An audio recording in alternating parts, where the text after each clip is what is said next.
সকলোকে নমস্কাৰ জনাই আজি আহিলোঁ এটা নতুন ৰেচিপি লৈ। ৰূপচন্দা মাছেৰে সৰিয়হৰ চৰচৰি কেনেকৈ বনাব পাৰি তাকে চাওঁ আহক।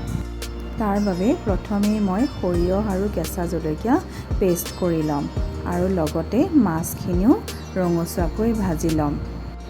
চৰচৰিখন বনাবৰ বাবে মই 2টা পিঁয়াজ মিহিকৈ কাটি লৈছোঁ, অকণমান মান ধনিয়া লৈছোঁ, অলপ লৈছোঁ টমেটো কেচাপ, আদা নহৰু পেষ্ট লৈছোঁ আৰু জলকীয়া লৈছোঁ।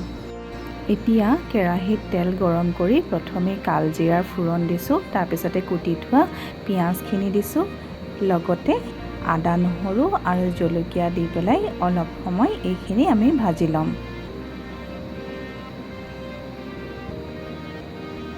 পিঁয়াজখিনি অকণমান ৰঙচুৱা হ'লে এতিয়া ইয়াত আন্দাজমতে নিমখ আৰু হালধি দি আকৌ অকণমান সময় ভাজি ল'ম। পিঁয়াজখিনি ধুনীয়াকৈ গলি যাবৰ বাবে অকণমান পানী দি লৰাই ল'ম। তাৰ পাছতে পিচি থোৱা সৰিয়হখিনি দিম।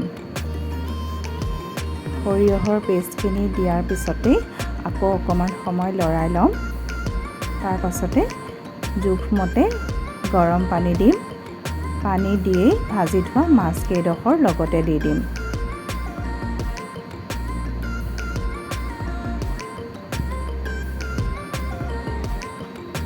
মাছকেইডোখৰ দি আঞ্জাখন ভালকৈ উতলিবলৈ দিম আৰু উতলি অহাৰ লগে লগে টমেটো কেচাপখিনি ইয়াতে দি দিম।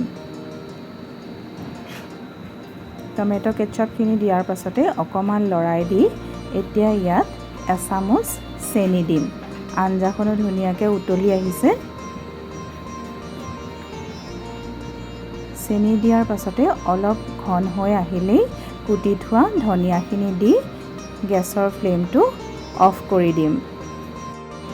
চৰচৰিখন হৈ গ'ল। এতিয়া ইয়াতে ওপৰত অকণমান কেঁচা মিঠাতেল দিম।